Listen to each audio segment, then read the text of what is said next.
Adobe Acrobat Studio, so brand new. Show me all the things PDFs can do. Do your work with ease and speed. PDF Spaces is all you need. Do hours of research in an instant with key insights from an AI assistant. Pick a template with a click. Now your prezzo looks super slick. Close that deal? Yeah, you won.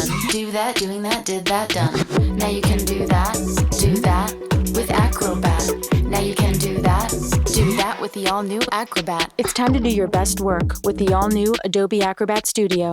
This is a real good story about Bronx and his dad, Ryan, real United Airlines customers. We were returning home, and one of the flight attendants asked Bronx if he wanted to see the flight deck and meet Captain Andrew. I got to sit in the driver's seat. I grew up in an aviation family, and seeing Bronx kind of reminded me of myself when I was that age. That's Andrew, a real United pilot. These small interactions can shape a kid's future. It felt like I was the captain. Allowing my son to see the flight deck will stick with us forever. That's how good leads the way. Hi, this is Sheetal Sheth, and my experience on That's Total Mom Sense, it felt like a warm blanket with a little bit of hot chocolate with some fun Baileys in there as well. It's like comforting, a little bit of fun, got into some good stuff. We dished. I'm really pleased with our conversation, so hope you'll take a listen. Hi, it's Kanika, and I'm back with a brand new season of That's Total Mom Sense, where I interview parenting experts, world-renowned thought leaders, best-selling authors, and trailblazing entrepreneurs on their incredible life stories and mom sense experiences. Hi, I'm Gabby Bernstein, and you're listening to me on That's Total Mom Sense. It's me, Bobby Brown, on Total Mom Sense. Can't wait to share my story.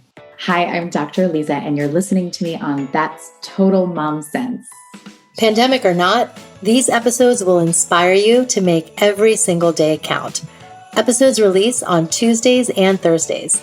Join my tribe and subscribe wherever you listen so you never miss an episode. I found a huge gap in not just representation, but the right representation. And I found that the books that were out there were either inaccurate, culturally insensitive, or plain wrong. And I was tired of seeing books only about Diwali and Holi. And I'm like, we have a lot of other stories. And again, we are kids and we should have books about the mundane as well as the extraordinary. Right. And why aren't there books about us walking our dogs and having dinner with our family and all of those things? Why does it always have to be a thing? As moms, we often wonder, am I doing enough for my kids? I'm here to tell you, you are super mama. That's because we have an undeniable superpower, our intuition, and it never steers us wrong. I call it our mom sense. Hi, I'm Kanika Chadda Gupta, and I'm the host of That's Total Mom Sense. I'm a journalist, entrepreneur, wife, and mom of 3, twins plus 1. Now, if I had $1 every time I heard, gee, you have your hands full. On my podcast, I interview influential moms from various industries and cover topics that all first-time parents grapple with, from getting your baby to sleep to screen time allowance, your new normal in your marriage, and how to dedicate time to yourself. Learn and laugh along with That's Total Mom Sense.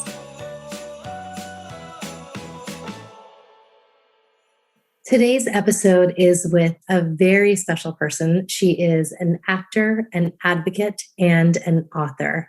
Sheetal Sheth is known for her provocative performances in a wide range of memorable roles on film and television. She has starred in over 20 feature films and many TV shows and is a favorite in the independent film world, having won 5 Best Actress Awards on the film festival circuit. She has earned a loyal international following. Sheetal began her career at a time when few South Asians were making their living as actors. Despite being told she'd have to change her name to work, her successful career has trailblazed paths for other women of color across media. Sheetal supports marginalized communities not only through her own pioneering work as an actor, but by also appearing at workshops and panels and speaking directly to issues facing these communities. She is known as an outspoken advocate and has delivered talks and keynotes at festivals and charity galas. She's had op-eds published on CNN, The Daily Beast, and Thrive Global. She served in President Clinton's AmeriCorps and is currently on the advisory board of Equality Now and an ambassador for CA First partner Jennifer Newsom's The Representation Project. Her first children's book, Always Anjali, was published in 2018 to wide acclaim. It won the 2019 Purple Dragonfly Storybook Grand Prize, voted on by teachers and librarians, and is set to be a series, the first and only in this age group featuring an Indian American hero. Well, Sheetal, you are a hero, and I'm so excited to be having our chat today. Thank you. It's so nice to meet you. Thank you for having me. Absolutely. So let's start from the beginning. We all many of us have this South Asian immigrant story. How was yours maybe different from the rest? It's interesting. I don't know. I'm quite heavily involved in the community that is the South Asian world. And so I don't know if I would quite phrase it in the sense of how was mine different. What I would really say about the community is that we're not a monolith. And yes, there are so many layers and nuances. And I only say that because it's constantly what I have to deal with in all of my jobs, to try to tell people that we are not just one story. Yeah. And so that's the point, in the sense of like, we're all different, Mm-hmm. Obviously we all have things in common, but in terms of our specificity and our family and each of our parents and family structure and dynamic and how we were raised and where we were raised, all of those things go into who we are. And I have met so many people across the board that, be careful what you assume. You never know who you're going to be talking to and what their experience is. And, with my work, I'm constantly talking to people. And now that I'm also in the children's world, I'm talking to families and to kids. And it has been pure joy, because I feel like what I love most is talking to people and telling stories and learning. And, I'm a lifelong learner. And so I feel like I learned so much through these conversations. Mm-hmm. Been fun is being able to kind of be in the family world now and not necessarily just the adult world. Right. But where did you grow up? Just to give you some background, I was born in Phillipsburg, New Jersey. And then we moved when I was 12, which is a very stressful time to move at that age, to Bethlehem, Pennsylvania, which is where my parents still live. And so I had, quite a few of my formative years. We went to Catholic school since I was a kid up until we moved, would have continued if I hadn't moved. And then when I went to Pennsylvania, I started middle school in a public school, and then continued through high school there. So it was a very different experience. And also having to move when you're basically a teenager is quite traumatic in a lot of ways. And then, after that, I came to New York when I started going to NYU, but that's where the stuff happened, Jersey and PA. Yes. Yeah. Where it all began. And tell us about your parents, siblings. Yes. So I have an older sister and a younger brother. My parents are very much that immigrant story, in that my dad is the oldest of 5. My mom she's one of 9. She has 6 brothers and 2 other sisters. And my dad was the oldest. And so he came to America, to Utah of all places, to get his master's. And then, this is back in the 60s. So the stories are fascinating. And then he, went back to India and was introduced to my mom and had a very traditional kind of I don't like to say arranged marriage, because they were just kind of introduced and got married, and she came to him and left everything and came here in the early 70s, where there was no Patel brothers and people that really looked like us. My mom didn't speak much English. And really, when I think back to what it was like for them, it almost makes me weep, because I can't even imagine how they did it all. It is unbelievable. I mean, think about what we're dealing with now. This isn't 15-fold when you think about what they had to deal with. Yeah. And for us, I think what's been made easier is obviously the life stuff and the necessity stuff, and being able to get groceries, the stuff that you want anywhere, and that you have options for these things. But my parents were in a place where they didn't know anybody. They had no money. They were just trying to get through the day. Right. And all they cared about was making sure that their kids had a better life than they ever could have imagined. And that really, for them, was rooted in a great education. And so education was stressed very early on, and was the theme through my life. And community, education and community. My dad was really involved. He's one of the kind of founding members of the Hindu Temple Society, where, we spent a lot of time and created and fundraised and built a temple from the ground up that was inclusive. And at the time, really, when you think back to when he did this, it was really revolutionary. It had several religions under one umbrella. It was Hindu, Jain, Buddhist, and Sikh all in one place. And that's really unheard of. Yeah. Yes. And so, he was very involved in the community, as was I. I was one of the youth founders of the youth organization. And so, my weekends were very much spent at the temple in service. Oh, wow. I love that.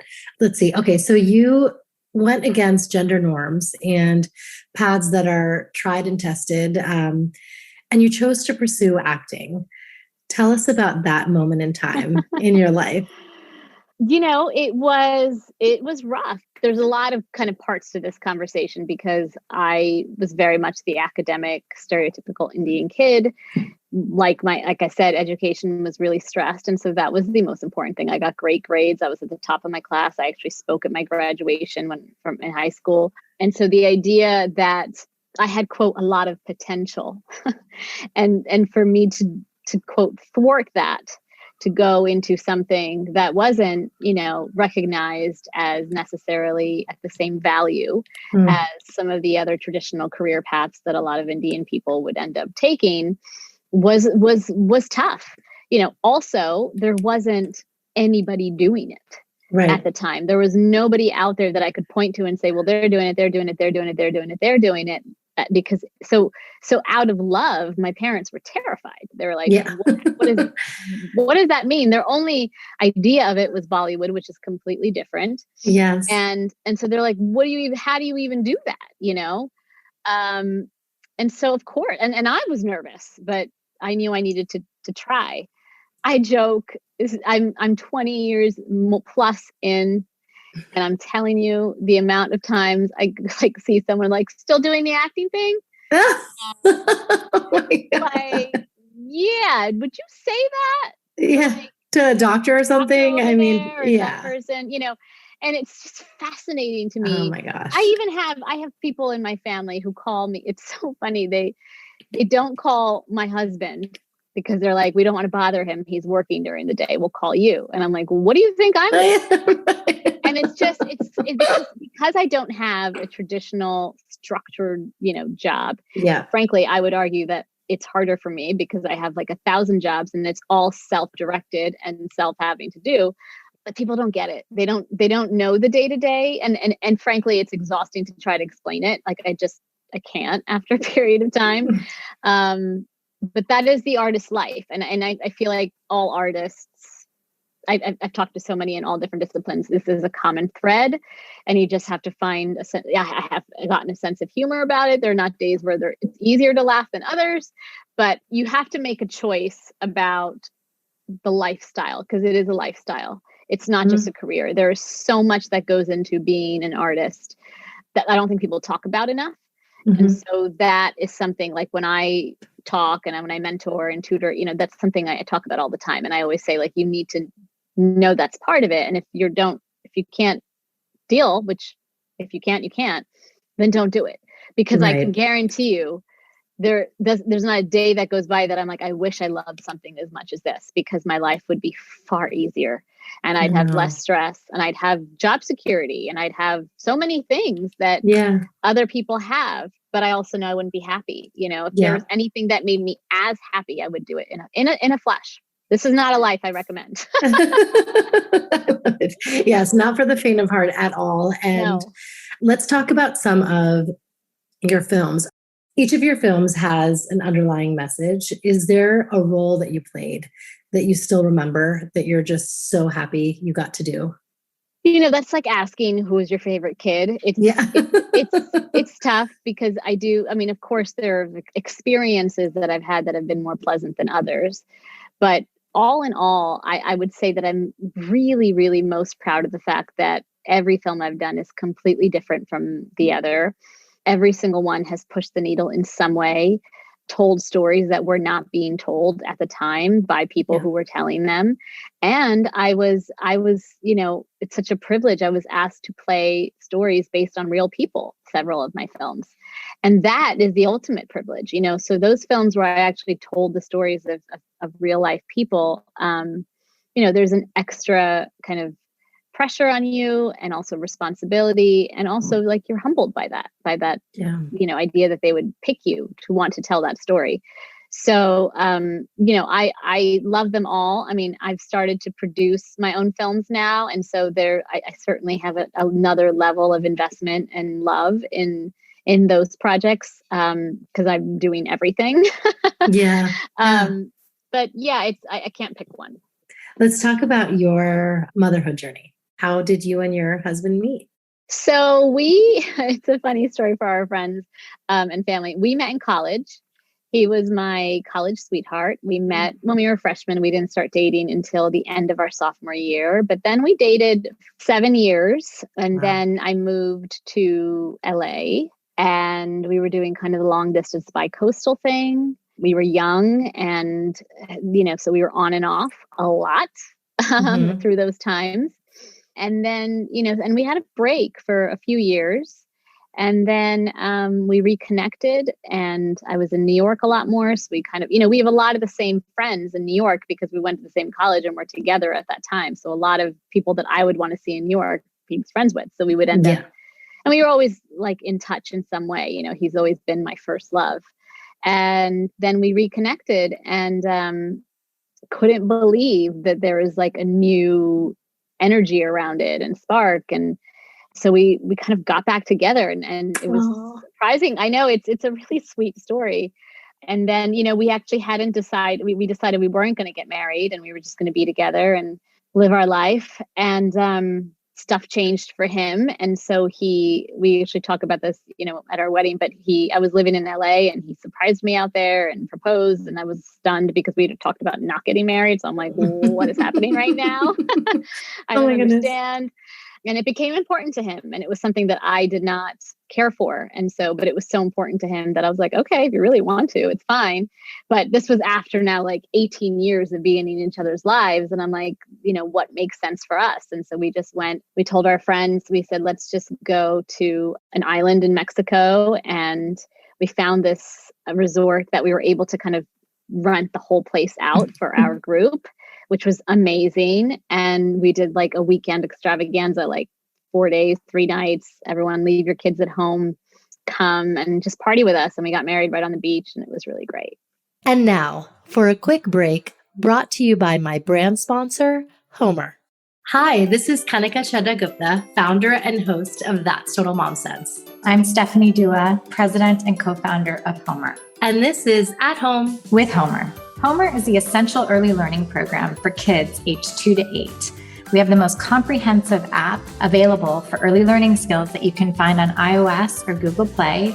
And you can also find our really fun Explore kits that help kids with their math, their reading, and social emotional learning that you can find on our website, learnwithhomer.com. On this weekly segment, we're going to cover a range of topics from raising confident readers to developing emotional intelligence. These are the skills that will carry your child through school and life and resonate most when taught at home by you, their most important teacher. So grab a notepad, your phone, or your mental notebook to remember the tips shared during this segment. And now on to At Home with Homer.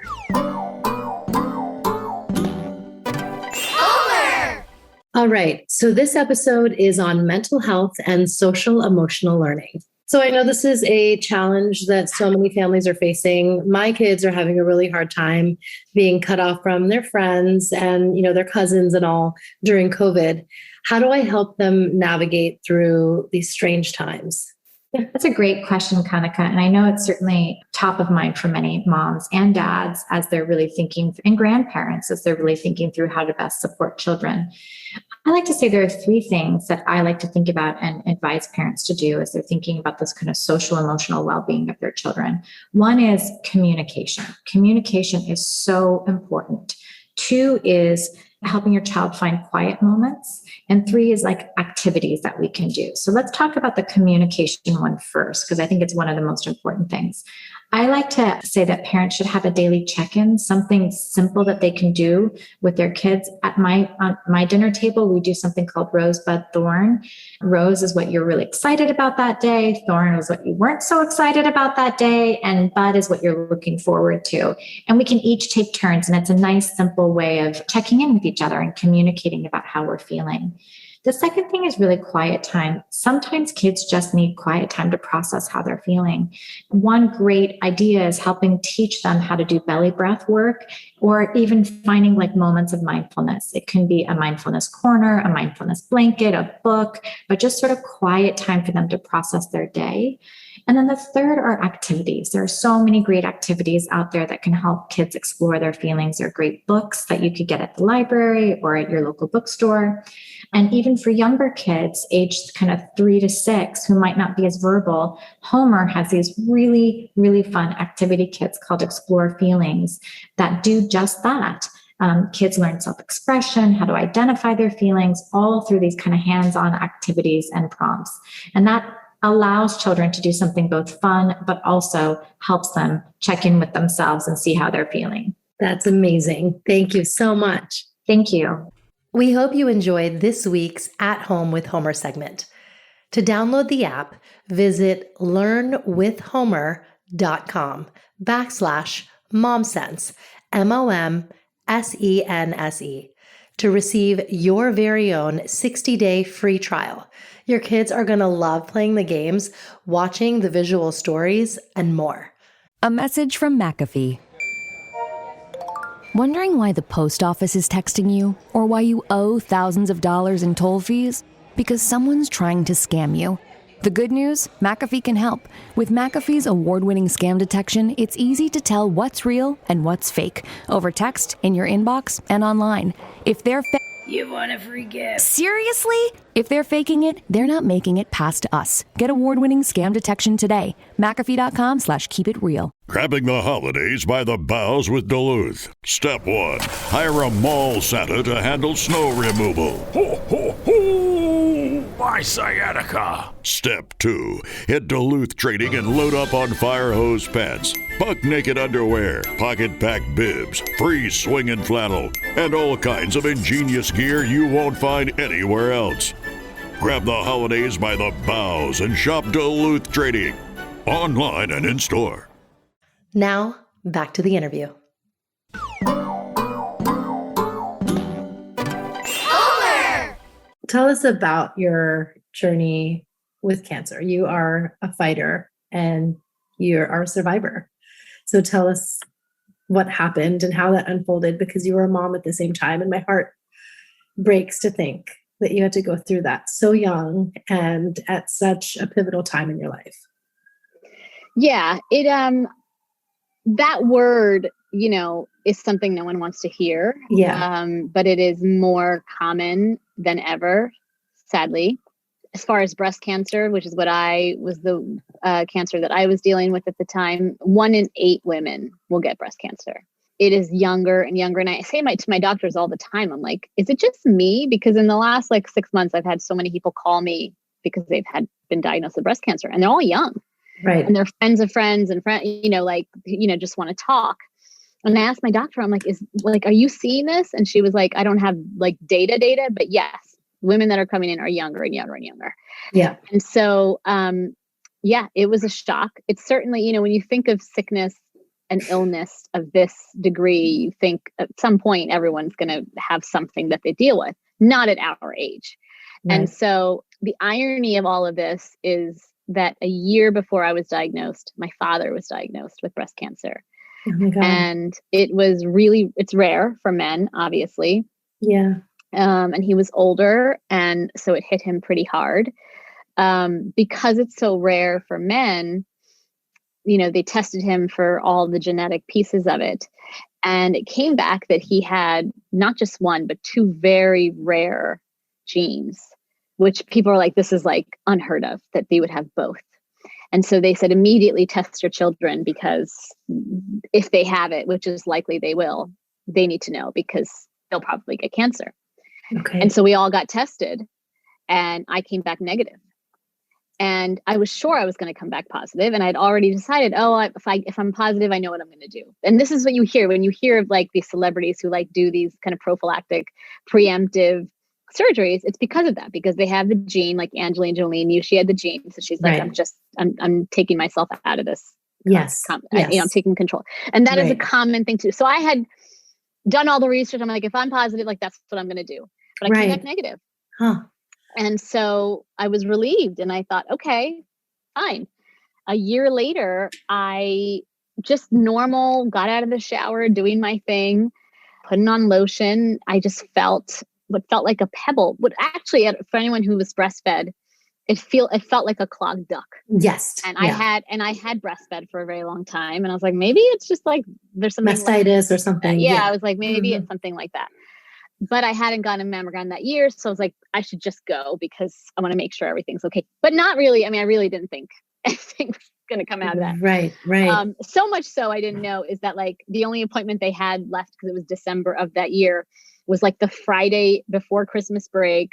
My kids both had like school things because it was like the celebration of like, before the thing. So I was like, I need a 7:30 appointment because I've got to be at schools at like 9 and then 12, like a whole thing. Right. And I go there at 7:30, do the thing, and everything's taking a lot longer than it should. And everyone's talking to each other. And I look at everybody just staring at each other. And I'm like, my heart is sinking. And I'm like, what is going on? And then they finally tell me that it's suspicious and I need to get biopsied literally right away, like preferably just right then in that moment. And I was like, okay, first of all, I was alone too, because, I was just going for an appointment.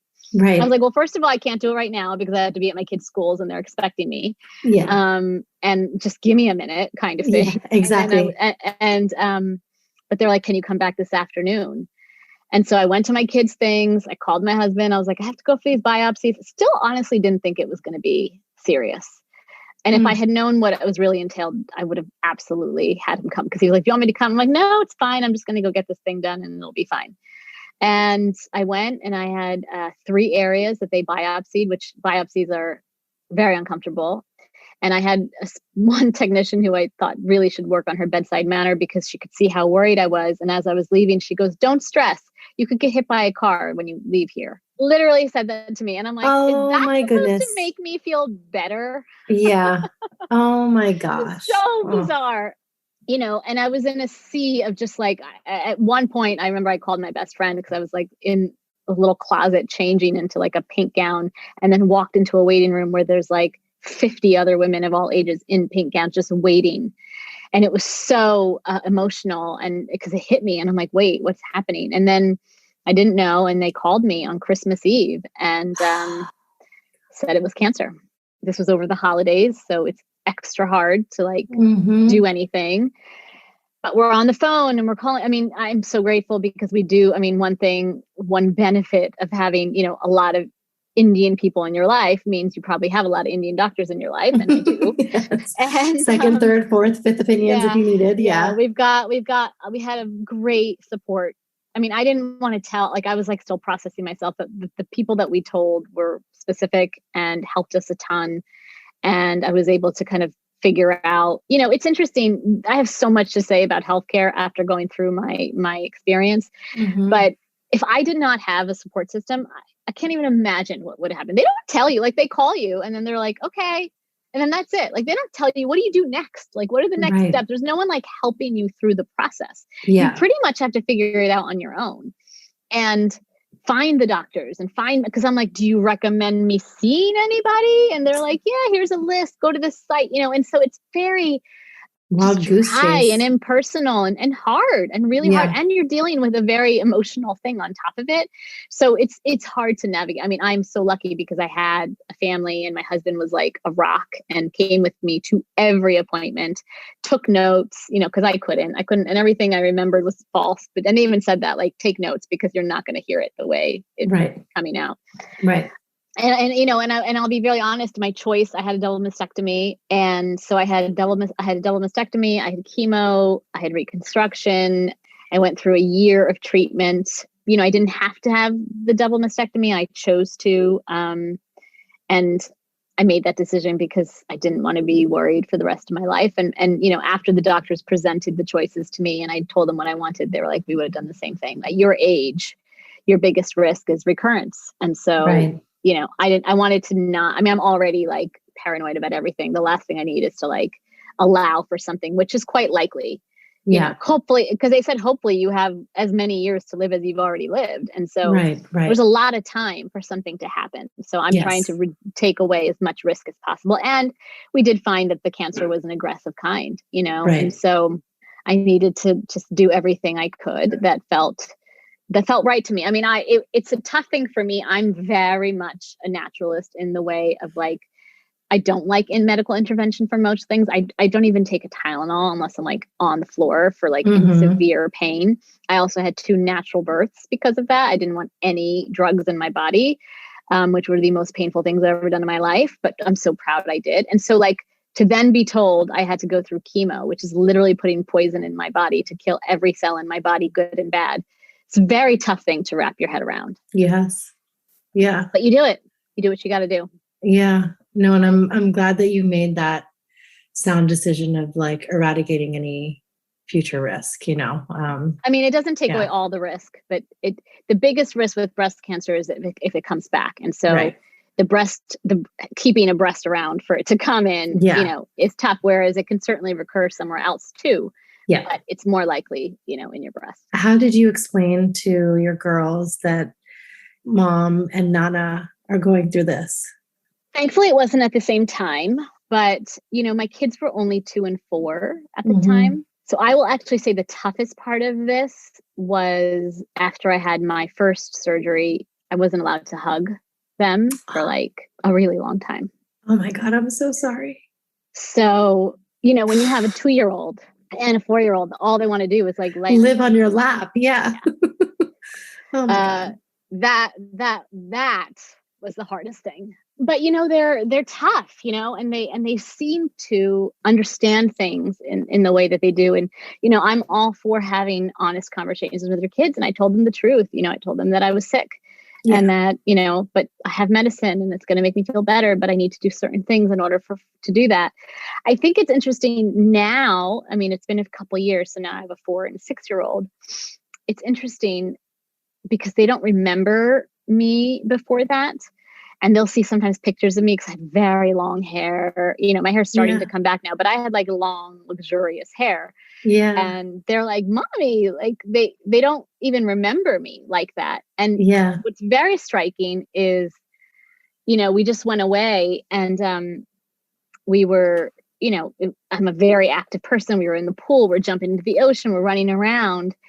And they both looked at me and they were like, wow, Mom, you're so fun. Like, it's so fun to do stuff with you. And then I realized that honestly, between COVID and cancer, because I was still in treatment when COVID hit, the last 3 years have been them seeing me like at home, either in bed or like, doing basic things. Not like we've been able to go out and do anything. Right. And I'm so glad that hopefully they'll now, once we can do more, like see me as like a person that is active and vital and healthy. And, it's interesting because these are things they model, and I don't want them to think of me as like a sick person, I don't even want them thinking about that. Although it's very aware. I mean, I'm quite aware of the fact that having a mom who's had breast cancer and has to deal with that now because I'm on medication indefinitely, will be part of their narrative. It's just up to me how to frame that narrative. Right. And so, they know I had cancer. They know that word. They know that some people pass away from it. And they always ask me, are you going to? And I said, thankfully, my medicine worked. And they're like, well, what if it comes back? And I go, if it comes back, we'll deal with it. But there's nothing else to, at that point, like, it's just about, I think, being honest and simple and don't try to like complicate it. Right. Right. Wow. That's really great advice for anyone who's going through that, especially a new mom. Cancer is something that hits people older, so their kids are grown and it's a different thing. But when their kids are that young, I mean, but that's also why I'm so grateful that I had my kids, because that is why I can't have anymore, because I'm on medication. And I know a lot of and actually every doctor I met with, the first thing they said to me was like, are you trying for more kids? And I said, yes, I had been. And they said, you can never carry your own child ever again.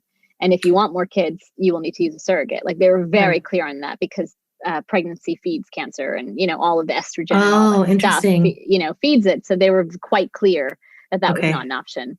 And so I have a lot, I'm part of a support group, and something that's, that I think about, there's a lot of women who haven't had their kids yet, and they have to make the choice of, do I go off my meds for a period of time so that I can have my kids and then go back on? And a lot of people choose to do that. And that's like, you have to figure out what works for you, but it's right. But I was so grateful that I had to, and as much as I wanted more, I just accepted it and, grieved it. And it's just one of those things that I've had to just let go of. Yes. No, and their blessings all the same. And yes. Well, I want to ask if your daughters inspired you to become an author, and, how you made your foray into children's literature. Yes, absolutely. I mean, I was pregnant with my first daughter when I started writing children's books. Now, again, because I've always loved kids and I have a minor in education, like this is something, and I do so much work with children. It had always been in the back of my mind, but again, you're in life, you're doing things, and I never made time for it. Yeah. But then when you're pregnant and you're like, oh, not getting the acting jobs I want because I'm pregnant. Yes. And you're spending time like trying to, like, I can't just sit around. So I'm like walking around, and I was spending a lot of time just exploring, and I'd find myself in bookstores, just reading. And then I started reading children's books because I was like, I gotta get some books for the kid. And, much like, my acting life, I found a huge gap in not just representation, but the right representation. And I found that the books that were out there were either inaccurate, culturally insensitive, or plain wrong. And I was tired of seeing books only about Diwali and Holi. And I'm like, we have a lot of other stories. And again, we are kids, and we should have books about the mundane as well as the extraordinary. Right. And why aren't there books about us walking our dogs and having dinner with our family and all of those things? Why does it always have to be a thing, Yeah. So I just, instead of continuing to complain about it, or I said, let me just see. And I just started writing. I had the time at that moment, and I just started writing. And then I had my baby, and I just kept, it's something that I felt very connected to. And it took me about a year before I actually showed it to anybody. And I showed it to a few people, and I got great notes. And then I realized I wanted to kind of take a stab at it. And so then I had to I didn't have a book agent, and the whole publishing industry was a complete enigma to me. So I just tried to figure it out as much as possible. So it was a few years. It took a few years before I found a book agent, before we sold the book. And here we are now. Yeah. Yes. I know. Amazing. It's really, really amazing. I want to share an excerpt, kind of overview of one of the stories. For Anjali, playing the tabla is something that comes naturally. She loves the feel of the drum beneath her fingers and getting lost in the music. But when the boys in her class give her a hard time for being better than them, she messes up on purpose. When her teacher announces a contest where the winner will get to perform with him at his next concert, Anjali is perplexed. Winning the contest would be a dream for Anjali, but it seems like the better she gets, the meaner some of the kids are. In this follow-up to Always Anjali, Anjali realizes that she should never let anyone make her feel bad for being good at something. An important story for all children to remember, to never dim their light. It's so beautiful. Wow, thank you. That's the one that's coming out. It's available for pre-order now. You can go to alwaysanjali.com and follow the pre-order links. And, it's beautiful. I'm really proud of it. It's like we just got the final PDF of it this week. It's going to the printer. Amazing. I'm working on the third book now. And, I'm just really proud that, people will have a collection of Anjali stories in their home. Oh, this is so great. Yes. Tell us about a mom sense moment that you've had. I remember this with Ember, with my the first 6 months of her life. I was just overwhelmed. I didn't know what I was, not that anyone ever knows what they're doing, but I was what's happening? Figure it out as you go. Yeah. And I remember I went to sleep one night, in tears about something. And I had a dream, and I remember it so vividly. She came to me in my dream and said, "Mom, you're doing great."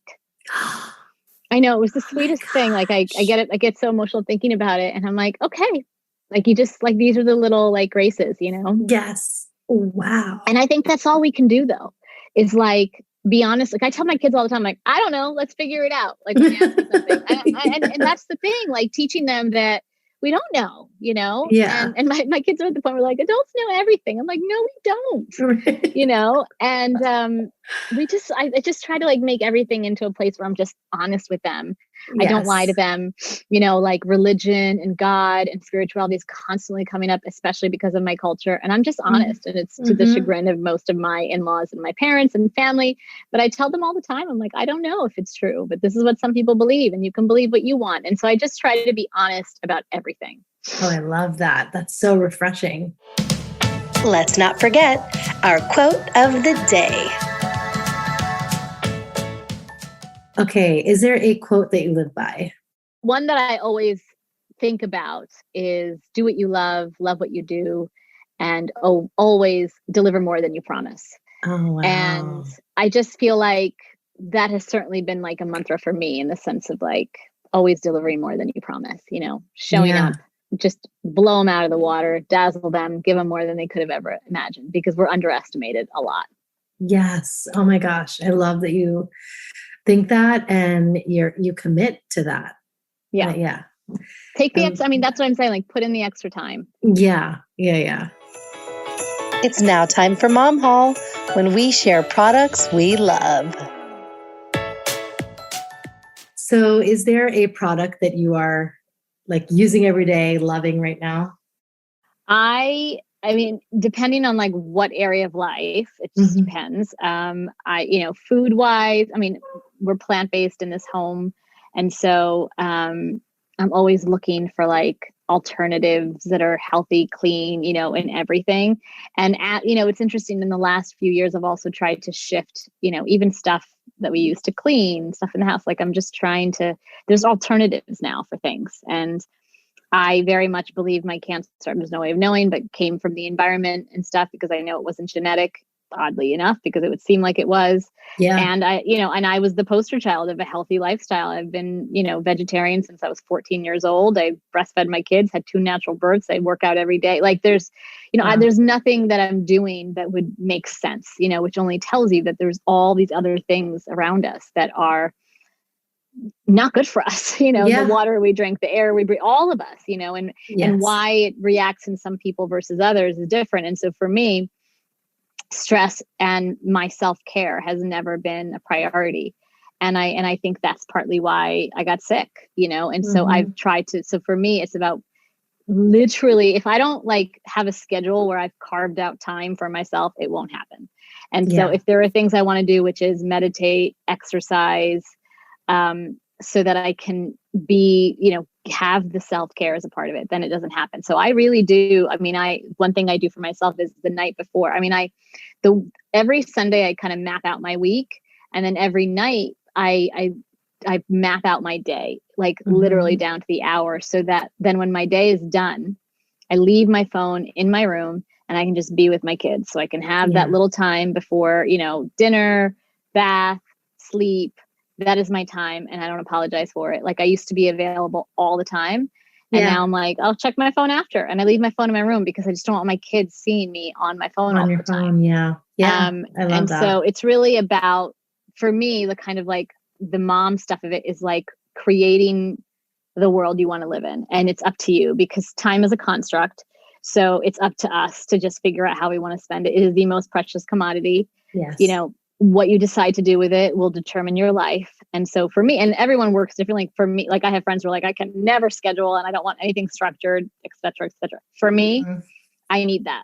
And so I figured that out, and I know that. And so it's the only way I kind of feel like productive, because otherwise I'm sitting there thinking about everything I didn't do all day. So I have to really, because again, when you're an artist, it's never ending. I know. You're constantly thinking. I have notebooks like in my bag, in my home, in every room, because I'll have an idea at any moment and I don't want to forget it. So I'm writing it down, and then I just leave it there. Because at least it's not like, because I'm not like, oh my God, I have to remember. Yeah. It's just to be present, So I have notebooks everywhere where I just like write down my thoughts. That's so cool. I love it. Okay. And where can my listeners find you? So, I am on Twitter at Sheetal Sheth. I am on Instagram at Beneath the Sheets with a Z. I'm on Facebook, official Sheetal Sheth. If you put my name in, I'm sure it'll all come up. Yep. My website is sheetalsheth.com. There is an email if you want to send me a message, if you want to just say hi, if you want to talk to me about coming to your kid's school. I do tons of school visits and virtual events. I also do workshops with parents, all kinds of things. Feel free to drop me a line if that is of interest, or just say hi. I like your books and your movies. That's always nice. That's always a welcome something to get in your day. Yes. And I know a lot of my listeners can say that. So that's wonderful. Thank you so much, Sheetal. This was really, really great. I'm so glad we got to have those poignant moments and have you open up. And I really, really appreciate you sharing your story. Thank you. Thank you for having me. I mean, it's I think, important for all of us to, whatever we're comfortable sharing, it's only going to make us better. Yes. So better for us, better for all of us, our families, the planet, all of the above. Isn't Sheetal like a ball of sunshine? She's so smart and is helping parents change the narrative of displaying diversity in kids' libraries in such a simple, authentic way. Her book, Always Anjali, is the grand prize winner of the Purple Dragonfly Award and won first place for cultural diversity and first place for picture books 6 and up. It was recently featured by The Conscious Kid, commemorating API, Asian American Pacific Islander authors, and was read by renowned chef and television host and mother, Padma Lakshmi. You can view those on Instagram. They're at The Conscious Kid, Padma Lakshmi, and Beneath the Sheets, which is Sheetal's account. Shout out to her publisher, Mango and Marigold Press. Big hugs to the founder of the publishing agency, Shailaja Joshi. She's a friend of ours. Support her business as a woman of color. And you can log on to her website, mangoandmarigoldpress.com, and you will find Sheetal's Anjali series there. And if you enjoyed this episode, leave me some love by writing a review on Apple Podcasts or Spotify. And you can send me a screenshot that you did so and send it over to thatstotalmomsense@gmail.com. And you could enter to win some very cool merch. I now have That's Total Mom Sense sweatshirts, tanks, and mugs, and they're all ideal for a cozy listening experience. Remember, always trust your mom sense. Stay strong, super mamas. See you next time. That's Total Mom Sense.